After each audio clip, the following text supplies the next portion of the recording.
નમસ્કાર બાળકો, આગલા વિડીયોમાં આપણે બળ વિશે શીખીને આવ્યા હતા. આ વિડીયોમાં આપણે જોવાના છે ઘર્ષણ બળ વિશે આપણે આગલા ચેપ્ટરમાં શીખીને આવ્યા છીએ. ઘર્ષણના ઉપયોગો, ઘર્ષણના ફાયદાઓ અને ઘર્ષણના ગેરફાયદાઓ વિશે પણ આપણે શીખવાના છે. ઘર્ષણ વિશે આપણે વધારે માહિતી આ ચેપ્ટરમાં મેળવીશું. તો ચાલો બાળકો આપણે જોઈએ ઘર્ષણના વિશે. તો ટ્રાફિક સિગ્નલ પાસે કાર કે ટ્રકના ડ્રાઈવરને વાહનને ધીમું પાડતા જોયા હશે. તમે પણ તમારી સાયકલને જરૂર પડીએ બ્રેક લગાડી હશે. ધીમે પાડો છો. તમે ક્યારેક એવું વિચાર્યું છે કે બ્રેક મારવાથી વાહન શા માટે ધીમું પડે છે? માત્ર વાહનો જ નહીં, પણ કોઈ પણ વસ્તુ જ્યારે બીજી વસ્તુની સપાટી સાથે ગતિ કરતી હોય ત્યારે બાહ્ય બળ લગાડ્યા વગર ધીમી પડે છે અને અંતે એ સ્થિર થઈ જાય છે. શું જમીન પર ગતિ કરતા દડાને થોડા સમય પછી સ્થિર થઈ જતા જોયા નથી? કેળાની છાલ પર પગ પડતા લપસી જવાય એ આપણે જોયું છે. તો લીસાને ભીના ભોયતળિયા વગર ચાલવું શા માટે મુશ્કેલ છે? એટલે કે લીસી સપાટી અને જે ચીકણું સપાટી હોય એના પર ચાલવું મુશ્કેલ છે. એનું રીઝન શું છે? અહીં આપણે જોયું કે કેળાના છાલ પર જ્યારે આવું પગ મૂકી દઈએ ત્યારે આપણે લપસી પડીએ છીએ.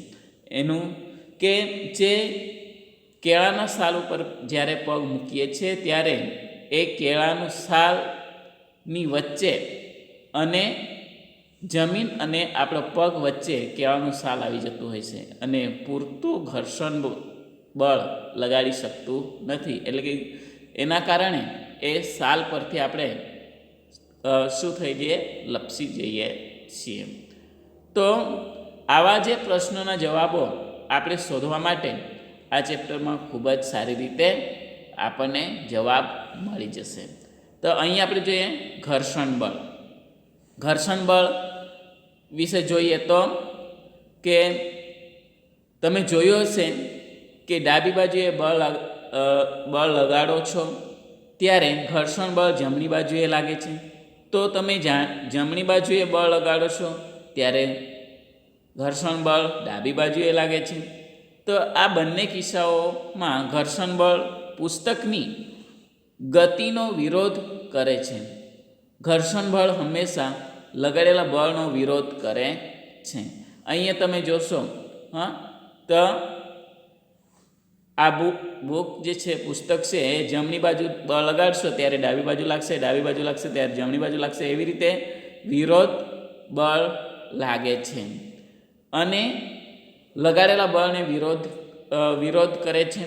ઉપરની પ્રવૃત્તિ ઘર્ષણ બળ પુસ્તકની સપાટી અને ટેબલની સપાટી વચ્ચે લાગે છે. એટલે કે જે પુસ્તક છે એ પુસ્તકને અને ટેબલની સપાટી વચ્ચે જે અવરોધ લાગે છે એ અવરોધને ઘર્ષણ બળ તરીકે આપણે ઓળખીએ છીએ.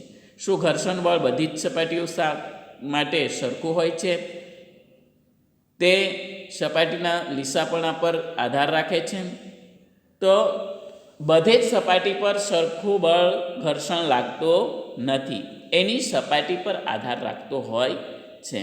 તો એના વિશે આપણે આગળ જોઈએ કે ઘર્ષણ બળ અસર કરતા પરિબળો. ઘર્ષણ બળ પર અસર કરતા પરિબળોમાં આપણે જોઈએ ઘર્ષણ બળ પર અસર કરતા પરિબળો. તો અહીં આપણે જોઈએ તો જે ભોયતળિયાની સ્પ્રિંગ કાંટો જે છે એને લીસી સપાટી પર ઈંટ ખેંચવામાં આવે છે અને એવી જ રીતે આપણે જોઈએ તો એ લટકાવીને, તો બંનેમાં આપણે જે લીસા ભોયતળિયા પર ટેબલ પર કે ઢાળ બનાવો,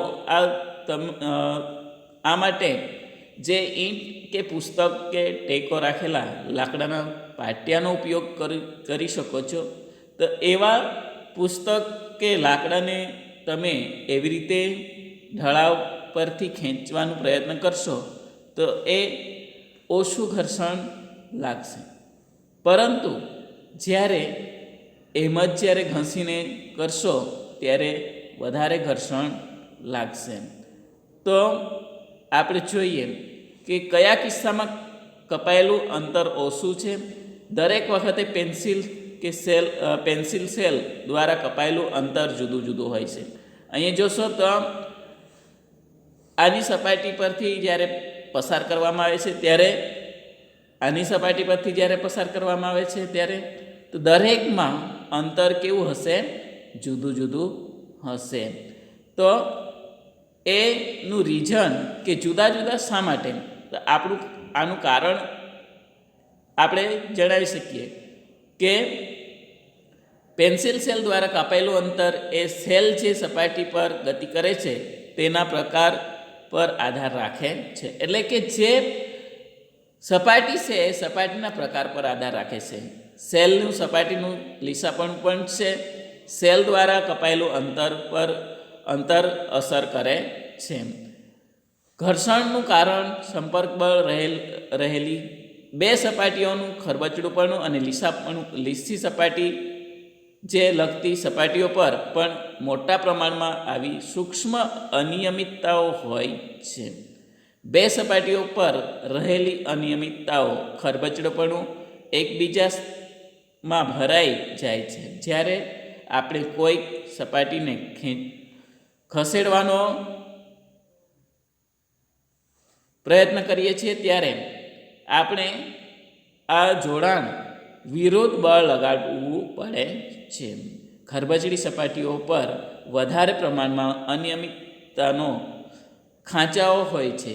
તેથી જો સપાટી ખરબચડી હોય તો બળ વધારે હોય છે. એટલે કે જે ખરબચડી સપાટીઓ પર જે ખાંચાઓ વધારે હોય છે એના કારણે ઘર્ષણ બળ વધારે લાગે છે, અને લીસી સપાટીઓ સપાટી પર ખાંચા ઓછા હોવાના કારણે બંને પદાર્થની સપાટી લીસી હોય તો ત્યાં ઘર્ષણ બળ ઓછું લાગે છે, અને બંનેમાંથી એક સપાટી ખરબચડી ખાંચાવાળી હોય તો ત્યાં ઘર્ષણ બળ વધારે લાગે છે. તો આપણને ખ્યાલ છે કે બે સપાટીઓના ખરબચડા ભાગના જોડાણને કારણે ઘર્ષણ લાગે છે. સ્પષ્ટ છે કે બે સપાટીઓને બળપૂર્વક દબાવવામાં આવે છે તો ઘર્ષણ બળ વધશે. જ્યારે સાદડી પર કોઈ વ્યક્તિ બેઠેલો ન હોય ત્યારે એને બેઠેલો હોય ત્યારે સાદડીને ખેંચવાથી તે અનુભવ કરી શકશો કે તમારા એ અનુભવને યાદ કરો કે જેમાં તમે કોઈ ભારે બોક્સને એક જગ્યાએથી બીજી જગ્યાએ ખસેડવું હતું. જો તમે આ પ્રકારનો કોઈક અનુભવ ન હોય તો આ પ્રકરણનો અનુભવ કરો. તમે શું સરળ લાગે છે કે બોક્સને સ્થિર સ્થિતિમાંથી ગતિમાં લાવવું કે ગતિમાન બોક્સને તે જ દિશામાં ગતિ ચાલુ રાખવી? તો ગતિમાન પદાર્થને જ્યારે રોકવો હોય કે સ્થિર પદાર્થને જ્યારે ગતિમાં કરવું હોય, કાં તો ગતિમાન પદાર્થને એ સ્થિતિમાં એ જ દિશામાં ગતિ કરવાની હોય, ત્યારે પદાર્થને સ્થિર સ્થિતિમાંથી ગતિમાં લાવવા માટે જરૂરી બળ એ સ્થિત ઘર્ષણ બળનું માપ છે. આનાથી વિપરીત જ્યારે પદાર્થની અચળ ઝડપથી ગતિ ચાલુ રાખવા માટે જરૂરી બળ એ સરકતા ઘર્ષણનું માપ છે. સરકતા એટલે કે એના ખસવા માટેનું જે લીસાપણું છે એના પર એ આધાર રાખે છે. જ્યારે બોક્સમાં સરકવાનું શરૂ કરે છે ત્યારે તેની સપાટી પરના સંપર્ક બિંદુઓ બીજી ભોંયતળિયાની સપાટીના સંપર્ક બિંદુઓમાં ઘૂસી જવા માટે પૂરતો સમય મળતો નથી. તેથી સરકતું ઘર્ષણ એ સ્થિત ઘર્ષણ કરતાં ઓછું હોય છે. તેથી તમારા માટે પદાર્થને સ્થિર સ્થિતિમાંથી ગતિમાં લાવવા કરતાં ગતિમાન પદાર્થની ગતિ ચાલુ રાખવી સરળ છે. અહીં આપણે જોઈએ તો જ્યારે ગતિમાન પદાર્થને સ્થિર કરવા માટે વધારે એટલે કે સરળ હોતું નથી, પરંતુ ગતિમાન પદાર્થની ગતિ ચાલુ રાખવા માટે આપણને સરળ હોય છે. એવી રીતે આપણે જોઈએ તો આગળ જોઈએ તો ઘર્ષણ એક જ જરૂરી દૂષણ છે. એક જરૂરી દૂષણ એટલે આપણા માટે અપવાદરૂપ એટલે કે ફાયદાકારક નથી. હવે તમારા થોડા અનુભવ યાદ કરો કે કોઈ કાચનો ગ્લાસ કે ફૂલડી એટલે કે માટીનો ઘડો, એ બેમાંથી કોને પકડી રાખવું સરળ છે? ધારો કે કાચના ગ્લાસની બહારની દિવાલ ચીકણી છે અથવા તેના પર રાંધવાના તેલનું સ્તર લાગેલું છે. હવે તેને પકડવું સરળ બનશે કે મુશ્કેલ? તો કાચની સપાટી કેવી છે? ચીકણી જ છે. ઓલરેડી કાચની સપાટી ચીકણી છે ને એના પર તેલ લાગેલું છે, તો ખૂબ જ મુશ્કેલ પડશે. કેમ કે હાથમાં એટલું આપણે ઘર્ષણ બળ લાગી શકતું નથી, અને એ ઘર્ષણ બળ ઓછું લાગવાને કારણે આપણા હાથમાંથી એ ગ્લાસ નીચે પકડી રાખવું ખૂબ જ મુશ્કેલી બનશે. તો એ પણ યાદ કરો કે ભીના કાદવવાળા રસ્તા ઉપર આરસ કે માર્બલના ભીના ભોયતળિયા ઉપર ચાલવું કેટલું મુશ્કેલ છે. તમે કોઈક ઘર્ષણ ન હોય તો આવું ચાલી શકવાની કલ્પના કરી શકો છો? આપણે આગળ જ જોઈ ગયા હતા કે કેળના સાલ પર જ્યારે પગ મૂકીએ ત્યારે આપણે લપસી પડીએ છીએ, કારણ કે જમીનનું ઘર્ષણ એ આપણા પગ સાથે લાગતું નથી અને એના કારણે આપણે લપસી પડીએ છીએ. તો એવી જ રીતે ભીના કાદવવાળા રસ્તા ઉપર કે માર્બલના ભોયતળિયા ઉપર પણ આપણે ઘર્ષણ ન હોય તો ચાલી શકતા નથી. જો ઘર્ષણ ના હોય તો પેનથી આપણે લખી શકતા નથી. શિક્ષકો બ્લેકબોર્ડ કે ચોકથી લખે છે ત્યારે તેની રફ સપાટી ચોકના થોડા કણોને તે શું કરે છે? નીચે પડે છે. તો જે બ્લેકબોર્ડ પર ચોંટી જાય છે, જો ચોક અને બોર્ડ વચ્ચે ઘર્ષણ ન હોય તો આવું બની શકતું નથી. ચોક અને બ્લેકબોર્ડ કે વ્હાઇટ બોર્ડ કે ગ્રીન બોર્ડ જે પણ હોય એના વચ્ચે જ્યારે ઘર્ષણ નહીં થતું હોય તો એ લખી શકતા નથી. જો કોઈ જ ઘર્ષણ ન હોય તો વસ્તુ ગતિ શરૂ કરી દેતો ત્યારે ક્યારેક રોકશે નહીં. જો રસ્તા અને વાહનોના ટાયર વચ્ચેનું ઘર્ષણ ન હોય તો વાહનોની ના તો ગતિ શરૂ થઈ શકે, કાં તો એ રોકી પણ નહીં શકે. જ્યારે આપણે ગતિ કરવા માટે પણ ઘર્ષણ જરૂરી છે અને રોકવા માટે પણ ઘર્ષણ જરૂરી છે. એટલે કે કોઈ પણ વાહનની ગતિ કરવા માટે ઘર્ષણ ખૂબ જ જરૂરી છે અને એના રોકવા માટે પણ ઘર્ષણ ખૂબ જ જરૂરી છે. એટલે વાહન વ્યવહાર માટે પણ આપણને ઘર્ષણ ખૂબ જ જરૂરી હોય છે.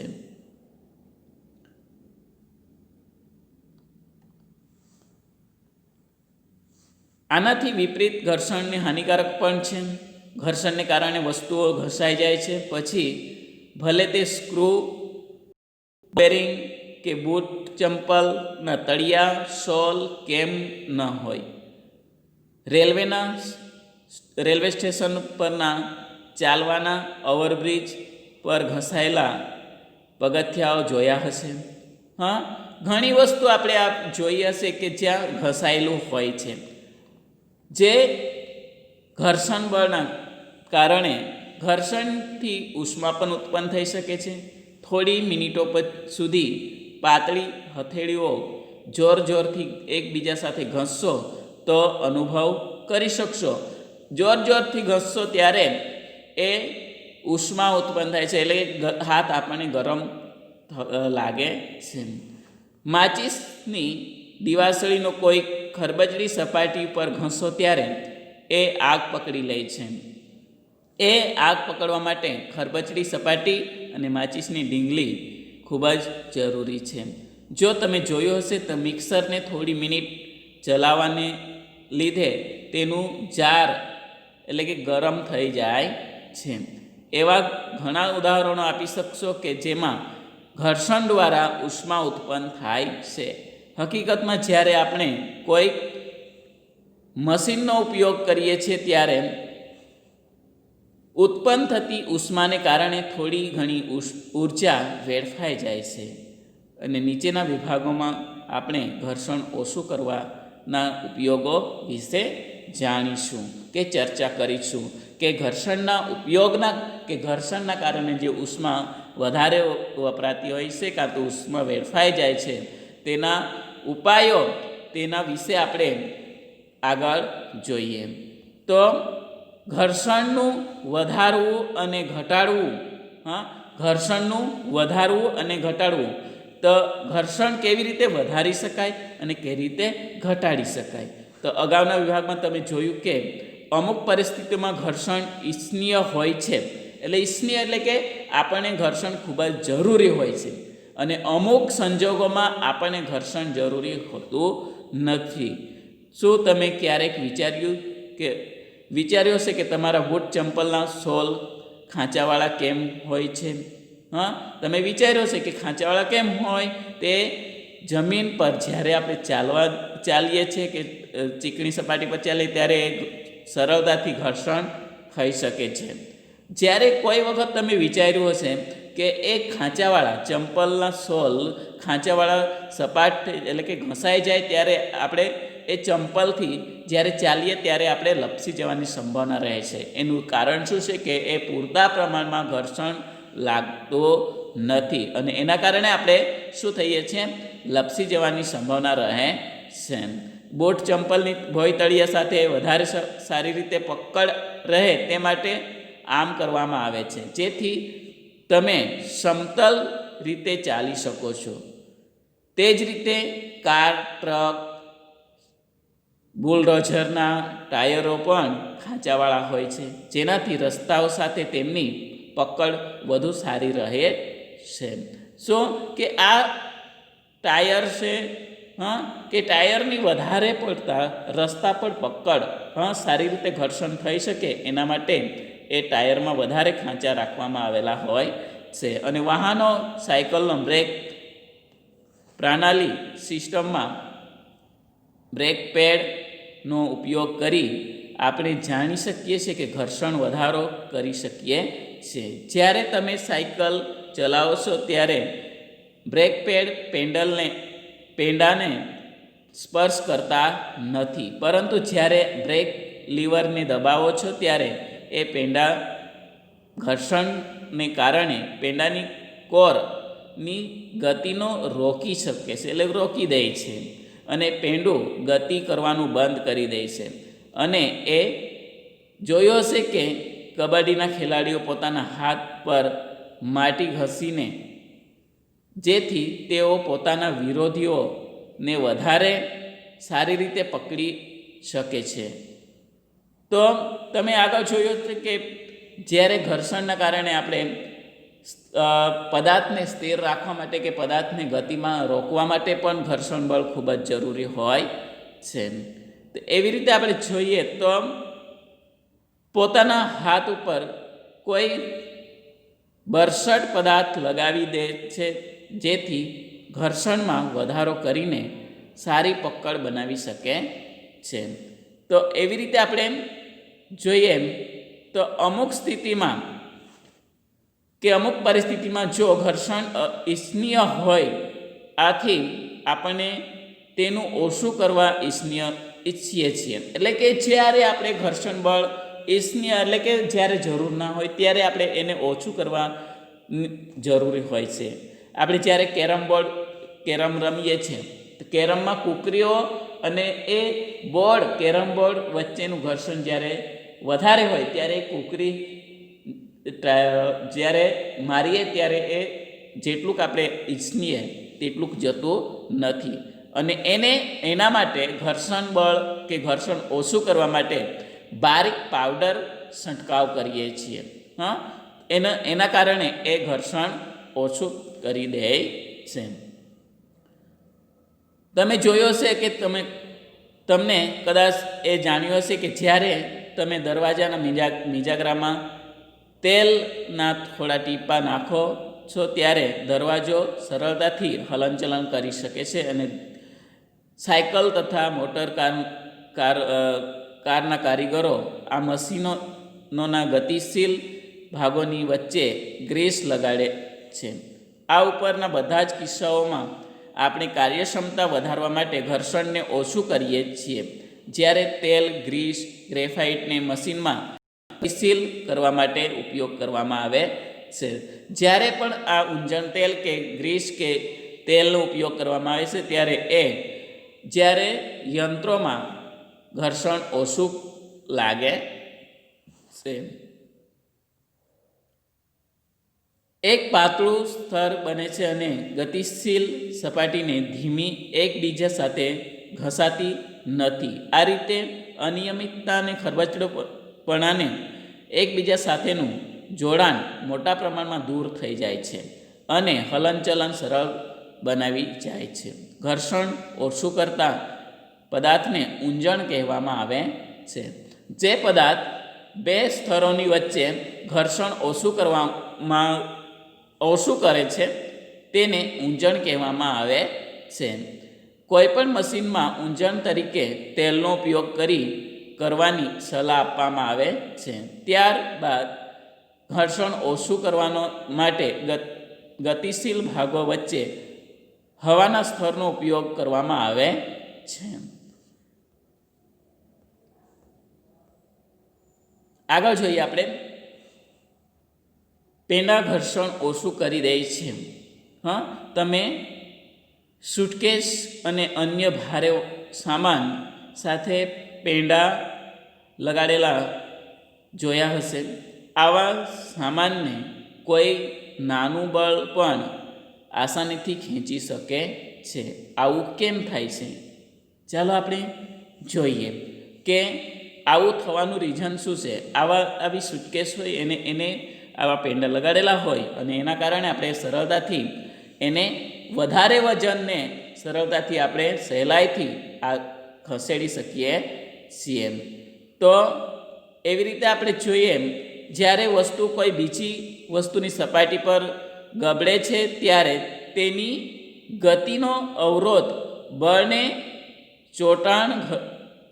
લોટણ એટલે કે એ આગળ વધવા માટે સરળતાથી બંધ કરે છે. લોટણ ઘર્ષણ બળ, જેને લોટણ ઘર્ષણ કહેવાય છે. ગબડવાની ક્રિયા એ ઘર્ષણ ઘટાડી દે છે. કોઈ વસ્તુને બીજી વસ્તુ પર સરકવા કરતાં ગબડવાની હંમેશા સરળ હોય છે. સુટકેસ અને જમીન વચ્ચે પેંડા હોય છે અને પેંડા એ ગબડવાની ક્રિયા કરે છે, ઘર્ષણ કરવાની ક્રિયા કરતું નથી. અને એ ગબડવાની ક્રિયા જ્યારે કરે છે ત્યારે એ સરળતાથી ગબડી શકતું હોય છે અને એના કારણે પેંડા લગાડેલા સામાન ખેંચવામાં સગવડભર્યા હોય છે.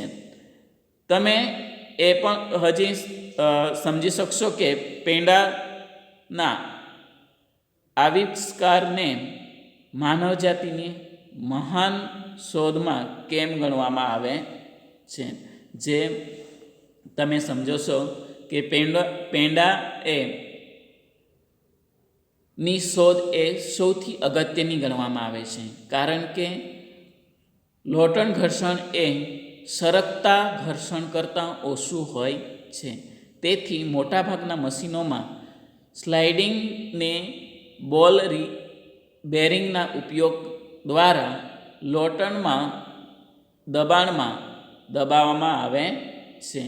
એટલે એના કારણે આપણે એ ઘર્ષણ ઓછું કરી શકીએ છીએ.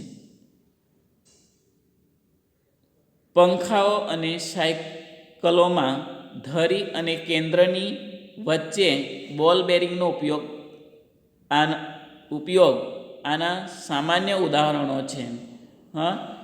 જ્યારે બોલ બેરિંગનો ઉપયોગ કરવામાં આવે છે ત્યારે એ ગતિમાં અવરોધ કે જ્યારે એમાં અવરોધ લોટણ ઘર્ષણ ઓછું લાગતું હોય છે. આગળ જોઈએ તરલ ઘર્ષણ. તરલ ઘર્ષણમાં તમે જાણો છો કે હવા ઘણી હલકી અને પાતળી હોય છે, છતાં તેમાં પસાર થઈને ગતિ કરતી વસ્તુઓ પર હવા દબાણ ઘર્ષણ બળ લગાડે છે. તે જ રીતે પાણી અને બીજા પ્રવાહી તેના પર થઈને ગતિ કરતી વસ્તુઓ પર પણ ઘર્ષણ બળ લગાડે છે. વિજ્ઞાનમાં વાયુઓ અને પ્રવાહીઓનું સામાન્ય નામ તરલ છે. આથી આપણે કહી શકીએ છીએ કે તરલ તેના પસાર થઈને ગતિ કરતી વસ્તુઓ પરથી કોઈ વસ્તુ તરલ દ્વારા લાગતું ઘર્ષણ બળ એ વસ્તુની તરલ સાપેક્ષ ઝડપ પર આધાર રાખે છે. ઘર્ષણ બળ પદાર્થના આકાર અને તરલના પ્રકાર પર પણ આધાર રાખે છે. કે જ્યારે પણ એ તરલ દ્વારા લગાડવામાં આવતા ઘર્ષણ બળને ઘસાડવું પણ કહે છે. જ્યારે એ તરલ પદાર્થ જ્યારે ગતિ કરે છે ત્યારે એ ગતિ કરતા પદાર્થ પર જે ઘર્ષણ બળ લાગે છે એના આધારે એ ઘર્ષણ બળ પદાર્થના આકાર અને તેના તરલના પ્રકાર પર આધાર રાખતું હોય છે. તે સ્પષ્ટ છે કે જ્યારે વસ્તુ કોઈ તરલમાં થઈને ગતિ કરે છે ત્યારે તેમણે તેમના પર લાગતા ઘર્ષણ બળને સમતોલીને પાર કરવું પડે છે. એટલે કે જ્યારે એ સરખાપણા થઈને એ આગળ પાર કરવું પડતું હોય છે. આ પ્રક્રિયામાં તેઓ ઉર્જા ગુમાવે છે. આથી ઘર્ષણના ઘટાડવાના પ્રયત્નો કરવામાં આવે છે. શું કે જ્યારે તરલ પર જ્યારે ઘર્ષણ લાગે છે ત્યારે એની ઉર્જા ગુમાવી દેશે, એટલે કે ઉર્જા એની શક્તિ ઓછી થઈ જાય છે અને એના કારણે જેટલું કાર્ય કરવું જરૂરી હોય તેટલું કરી શકતું નથી અને એના કારણે એ ઘર્ષણ ઓછું કરવા માટે ખૂબ જ આવશ્યક હોય છે અને એ ઘર્ષણ ઓછું કરવા માટે પ્રયત્ન કરવામાં આવે છે. તેથી જ પદાર્થોનો વિશિષ્ટ આકાર આપવામાં આવે છે.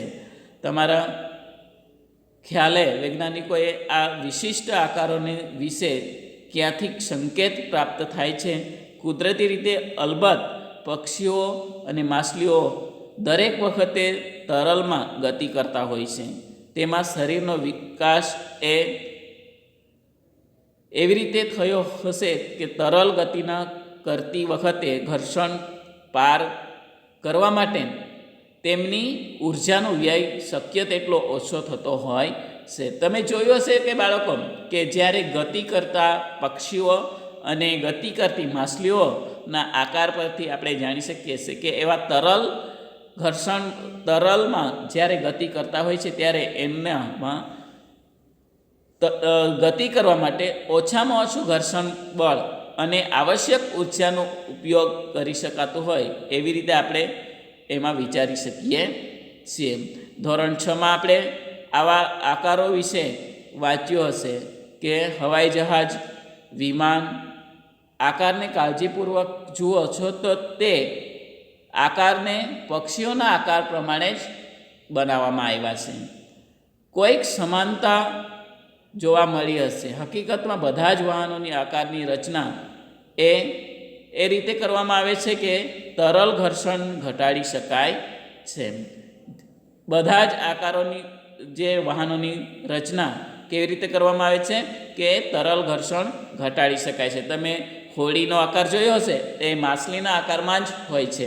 એટલે માછલીના આકાર પ્રમાણે હોય છે, આગળથી અને પાછળથી સાંકડી અને વચ્ચેથી પહોળી હોય છે. એના કારણે એ ઘર્ષણ બળ ઓછું કરી શકાય, તરલ ઘર્ષણ બળ ઓછું ઘટાડી શકાય છે.